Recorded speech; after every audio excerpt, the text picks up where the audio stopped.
Do you need me to go print you a paper copy real quick then? Oh, there it is. Okay.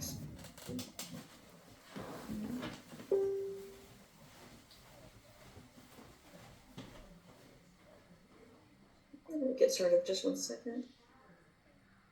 So Lucy, do we want to go ahead and get started?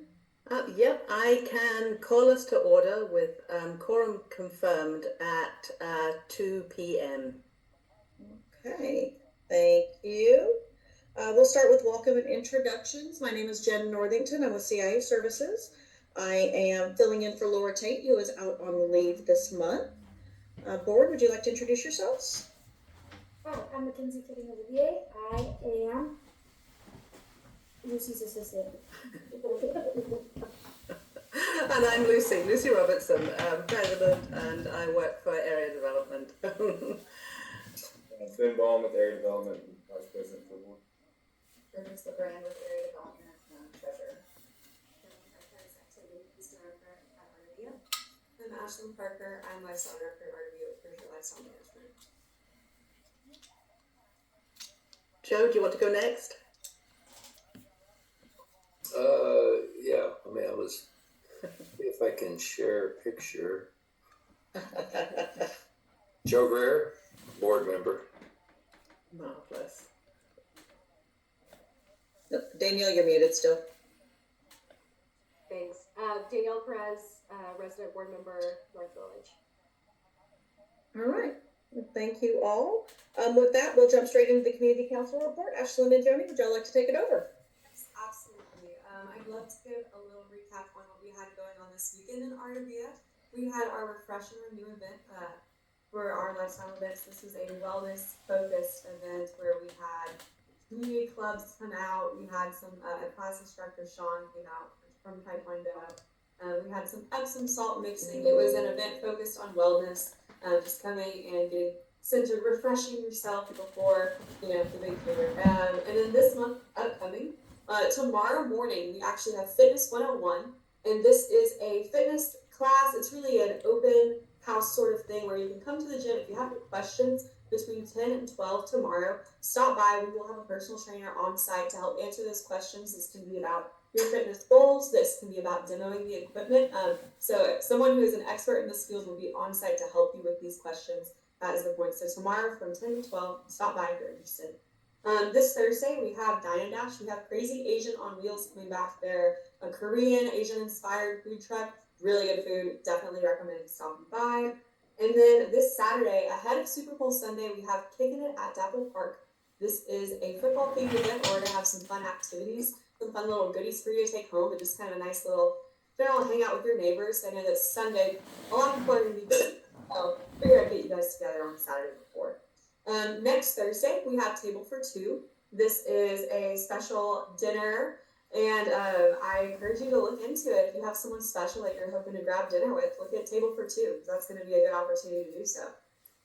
On the 17th, which is the following Tuesday, we have Little Learners. This is our monthly event focused towards the little ones of Artavia. And this one is Miss Rachel will be visiting us from wherever Miss Rachel comes from. And she will be teaching the little kids all sorts of interesting things, maybe some dances, some songs, some showing each other appreciation. It is, a month of love, right? So that sort of thing. On the 21st, we have our Family Sweetheart Dance. This, if you've been in the community for a year, you might remember last year we had our Family Sweetheart Bash. This is a little step up. This is a little bit different this year. So come check it out if you enjoyed that event last year, or if you're just looking to get the family together. This is a great time to stop by. That's on the 21st. And then to round up the week, we have Boot Scootin' Basics. That's on the 26th of February. If anybody here knows anything about what's going on in Houston, rodeo season is coming up. So this will be a good time to brush up on those line dancing moves. I know that I definitely need the help, so you might see me making a fool of myself at this event. And then we also have Dine and Dash that night as well, so you can grab some grub while you're also dancing. Maybe don't do it at the same time. And then we end the month with a flamingo on the 27th. Just a really great opportunity to hang out with your neighbors, catch up, and just do that sort of thing.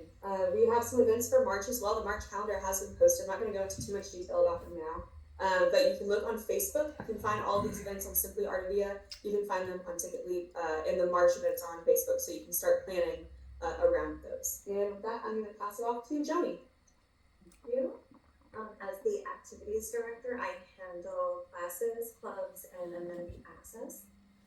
Currently, we have 2 classes. Yoga is on Wednesdays at 6:30, and Taekwondo now has 2 classes, so Tuesdays at 6:30 and Wednesdays at 6:30.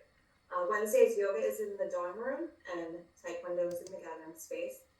We also have 3 active clubs right now. We have book club, board game club, and the walking club.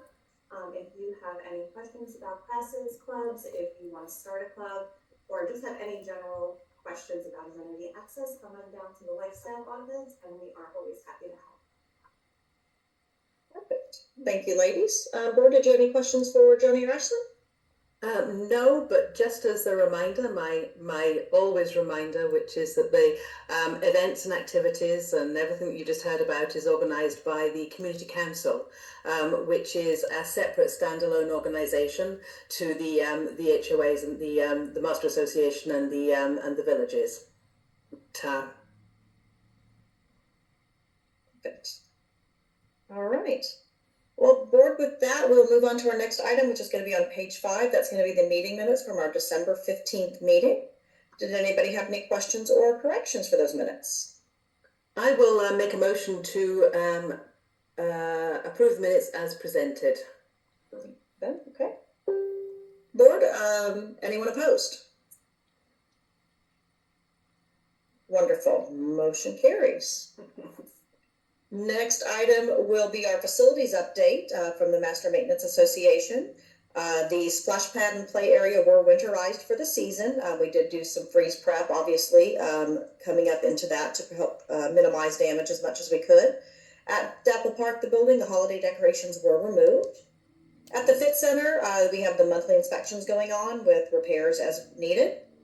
With landscaping and our general items, we did, again, freeze preparation for the January freeze. We did some repairs to common area fence, ongoing dead tree removal. We had a monument light issue. Neil did give me an update that they are, the electricians are going out this week to look at that, along with some vandalism, I believe, that occurred. So that's one of the updates that he had. And we do have some pending sidewalk repairs going on as well. For the lake, we have our monthly maintenance, and they do the chemical treatments as needed. And I believe there's some additional mulch coming. It has been done? Okay, perfect. Let me see. So I think those were the major highlights. We do have Section 31 is going to be doing a walk. That'll be turned over next week. Perfect. So I don't believe I had any other maintenance updates from Master. Did any of you have any questions? Probably a side question. Okay. I thought I saw on the Facebook page, was there an alligator in the lake today? We don't have access to the Facebook page, but I'd be surprised if there was an alligator in Yeah. the lake. Okay, thank you. So, okay. Our next item, we will jump into the financials. So this will be the North Village on page 9. This is the December preliminary financials. We have current year being 2025. Total revenue, including current year's assessments, past due assessments, and investments, was 1.95. 1.955. Our expenses for professional services, we were looking at just a hair under 99,000, and then facilities 1.76.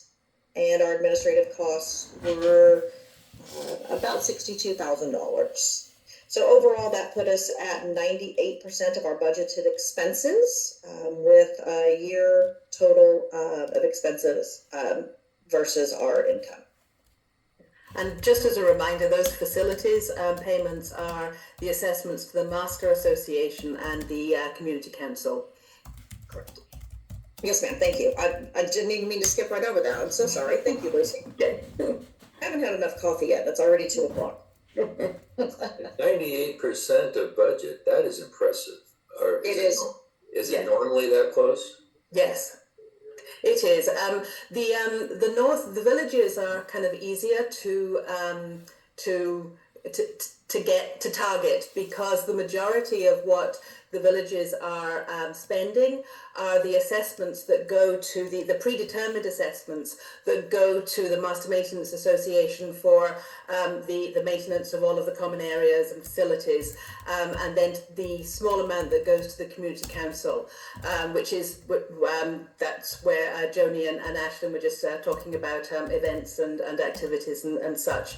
So there's a small amount of monies that are that can be, you know, higher or lower, but because such a huge amount is predetermined, it actually makes it quite easy to get the forecast right. Thank you. Great explanation, Lucy. Thank you. Moving on to the balance sheet on page 10. As of last week, we had about $993,000 in the bank, which sounds like a whole lot, but we have not done the transfer over to master yet, so nobody think we have all sorts of money. Our current account, outstanding accounts receivable is about 1.53. The bulk of that is, of course, 2026 assessments, which were due January 1st and were considered delinquent if not received by the 31st. Moving on to the collection summary on page 11. For 2026 assessments, as of the morning of the 30th, we had already collected 34%. So I was hoping it would be a little bit higher because it was so close to the due date, but we're still doing rather well. Now, this can sometimes be a little skewed because of builder on there. So, all right. Any questions on those? Moving on to the community council, revenue for 2025 December, prelims are showing for the year $186,000. Our transfer fees and builder fees were $452,000. Our program fees, including sponsorships and fitness class revenue, was $5,300. And our other revenues, including the cafe and deficit funding, was $132,000 for a grand total of $775,600, which is 100% to our budget. And you'll see on the program fees, we didn't hit the amount on sponsorships, but as Ashlyn and Joni were working on the activities and the events, they took that into account. So basically they subtracted that from the total that they had to spend.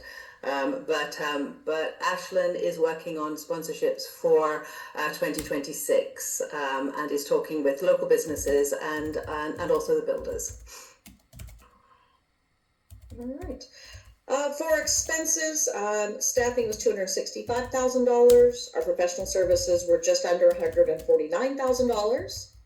And breaking into our pillars for the community council, under connecting, we have $127,500. Living healthy was just about $5,400. Our arts and cultures pillar was $11,000. Lifelong learning was $5,200. And then with giving back, we had just a little under $1,500 for our charitable donations. And then our supplies was about $3,600. Administrative expenses, including insurance, was about $124,000 for a grand total in expenses of $692,400, which was 86% of our budget. And moving on to master, because everybody loves more numbers. Looking at our revenue from North and Central Village for 2025, revenue was $1.892. Our capitalization fees was about $400,000. Our other revenues, we were looking at $776,000 for a grand total of $3,070,000, and that does include the mud cost share reimbursement. Looking at our expenses, professional services, we were at about $404,000. Our grounds and common area, $1.86. Facilities, just a little under $147,000. Utilities, just a little under $87,000. and our administrative cost was a little over $40,000 for a grand total in expenses of 2.54, which is 78% of our budget. So we did come in a little under budget there in master. Yeah, and part of one of the things that makes these look a little bit out of balance is the fact that the patrol contract has been very slow to bill some of the things that we have to pay for, such as the vehicle and uniforms and things like that. So the county have been a little slow to bill. So that's why some of those numbers look odd. Also, this includes monies that the MUD agreed to do a reimbursement of that were actually part of 2024 as well. But it gives us a healthy cash position going forward. Absolutely. Okay. Any questions on financials before we move to deed restrictions? All right, great. I'm sorry, I do have a question. I was looking for the link to raise hand, so I apologize for just blurting out. Just a quick clarification, it doesn't have to go all the way into the weeds, but could you elaborate a little bit on that MUD reimbursement that you just mentioned, please? Yes, the MUD has agreed to reimburse the association, the Master Maintenance Association, for some of the landscape maintenance work that is done on MUD property. Okay, thank you so much. I appreciate that clarification. You're welcome. Good question. Very good. But looking at our deed restriction overview on pages 16 and 17, our total active violations was about 420. Really, once we take builder issues out, our biggest issues are going to be trash cans. Obviously, as a reminder, everybody needs to keep their trash can out of view. We still had some holiday decorations up on the last inspection. So those are being addressed. Some tree pruning needed, and general landscaping. I know we're coming out of a little bit of a cold area, and so we just want to take a good look at all of our landscaping in our yards on that. In 2025, I do want to point out that we successfully got over 2,000 violations resolved. So we love that. We do. We do. Moving on to the ACC statistics, this is December 1 through 1/30. We had a total of 35 applications come in, and the average response time was 4 days. So that includes to get it, process it, get a decision made, and get this response back out to the homeowners.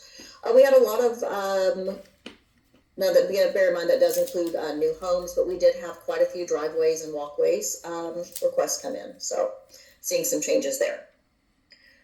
Moving to the collection comparison, this is our year-to-year, month-to-month comparison of accounts receivable, percent collected, and cash in the bank. Last year at this time, we were owed 1.268. This year we're at 1.53.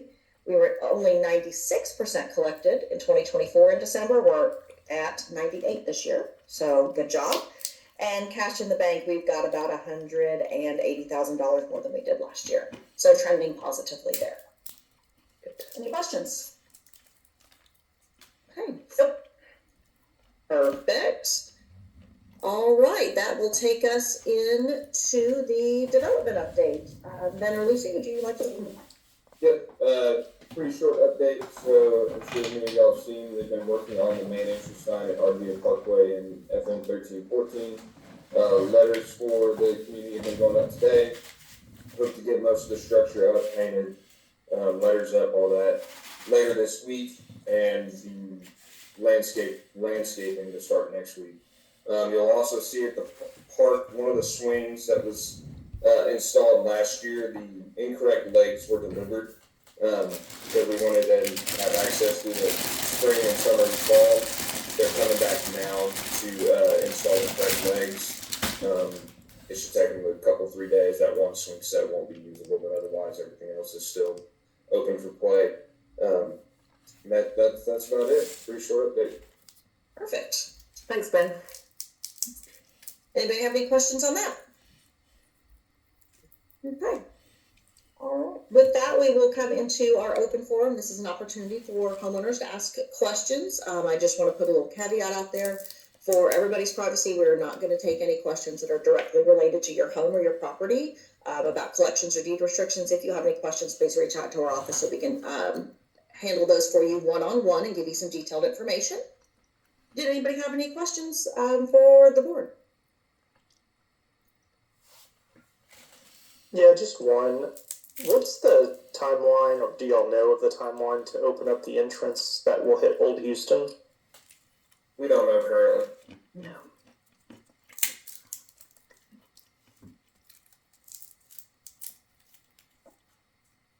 Anyone else? I actually do. Unfortunately, I wasn't able to join. And if I am asking, in the past meeting, I had raised a question for the board just as it's not relative specifically to my residents, but there was a comment made about the responsible party to contact for maintenance of curbs throughout the development. Was that ever defined? I have not seen a response or clarification as to who the appropriate party would be to contact for any concerns that are seen throughout the community regarding the deterioration of curbs. Yes, that would be Montgomery County Precinct 4's office. Okay. I did reach out to them and I was told quite the opposite. So I just didn't know if there had been, at that point, that's been probably, I want to say it was in the month of October, or maybe November, when I had reached out to you all or asked that question. And there was some back and forth on specifically locations of responsibility throughout the neighborhood versus, one or two streets here or there. So I just didn't know if there was any additional clarification, just the blanket statement that the Montgomery County precinct is responsible. They did not seem to agree. Can I ask, what is there your section that you live in specifically that you're seeing issues, or are you just kind of the list? No, there is a few clarifications. They were not, it was not done by homeowners. It was as a due of repeated construction and some of the other homes that were being built. Some of them were addressed, but not all. But over time, the concrete is just consistently deteriorating as we, most recently we haven't had any downpours, but as we can all recall, we did get several downpours last spring and into the late summer. And as that water is coming down the streets, it's consistently moving pieces of that concrete away. So just clarity, and if this isn't the correct place to bring this up and request clarification, let me know what that is and I'll be happy to take it offline. I'm just trying to understand which specific section you are. So just to kind of give you some background. So when a section is built, the contractor who builds a section warranties everything for a 1-year period. In that 1-year period, we minimize any sort of corrective action because it's just going to get damaged again in further construction. Correct. And walk that with us. I don't want to interrupt you, but I'm going to help you save a little time. We are in the original model home circle where this is an issue. So model home circle has surpassed a year warranty by light years. So, yeah. Own and maintain. Okay. Well, hopefully somebody on your board or this board can help bridge instead of having the homeowner be the one to be the go back and forth. So I think it does warrant a little bit more clarification on both parts to kind of get to the bottom of it, because it does need to be corrected. It might be helpful if you recall. Do you remember who it was you spoke with at the county? I spoke to Matt Gray's office. Okay. And I also spoke to Amelia in your office, and there was email communication along with a long list of photos explaining where that concerned area was. Okay, so that Amy at CIA Services. Yes. Yeah. I said Amelia. I think she goes by Amy. Maybe that was it. Yeah, that's okay. No. I'm just making sure we get the right person. Absolutely. Right no there. worries. Thank you. Thank you. My contact information, by the way, has been provided on that topic. So again, just want to know what we need to do. Either, if the bottom line is I need to figure out who to fix it, then let me have that information and I will get out of your hair and stop asking the question. But if there is another responsible party that I need to work with to get that issue resolved, I'd like to know who that is as well. What did the county, I mean, they just told you, we don't want to maintain that? Sorry? There are certain public right-of-ways that they do maintain, and I totally understand that. But every inch of this neighborhood, whether it's from the entrance of 242 around every single road, they are not responsible for.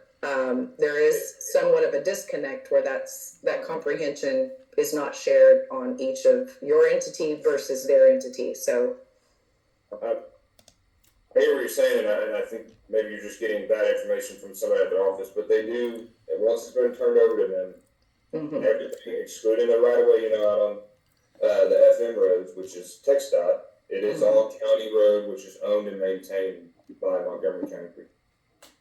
okay.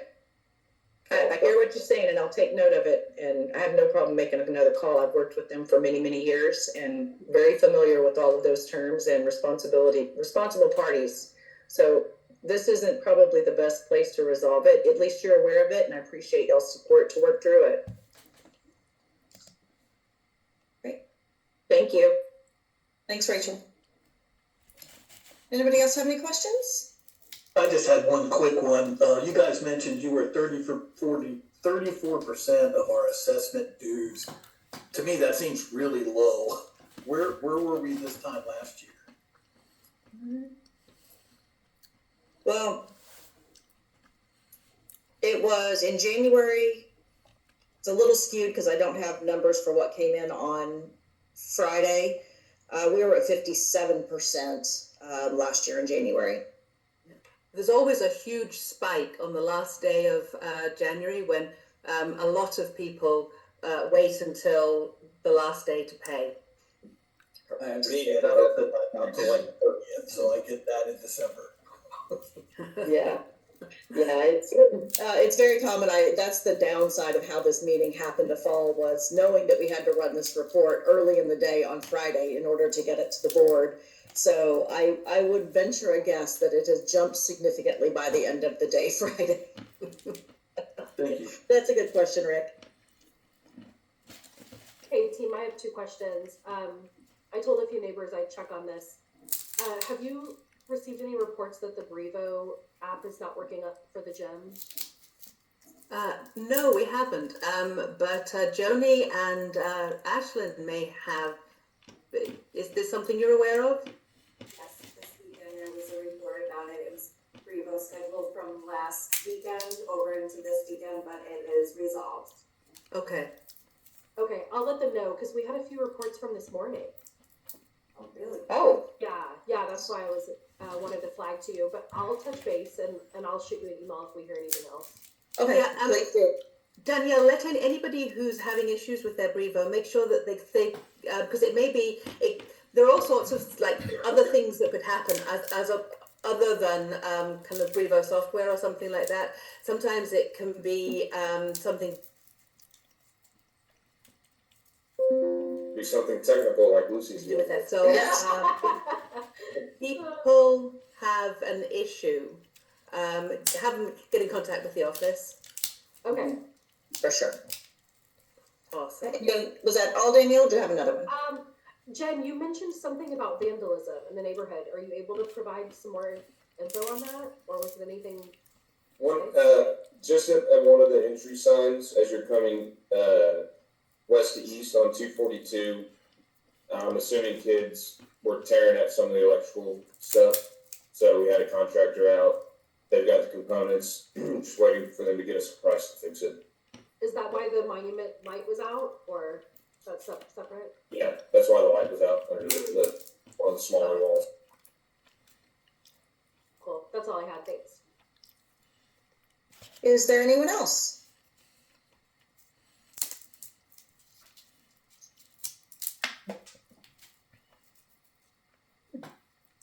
Well, if there's no other questions, board, would we like to go ahead and adjourn into executive session? Okay, sounds good. Perfect. Danielle, Joe, and Lucy, I sent you an email with an additional link on that one, so we will pop over to that one. Homeowners, thank you all for being here. We appreciate your participation and your willingness to be a part of your association. If you have any questions, please contact our office, customercare@ciservices.com, and we'll be happy to help you out. Thank you all so much. Thanks, everybody. Thank you. Thank you. Bye.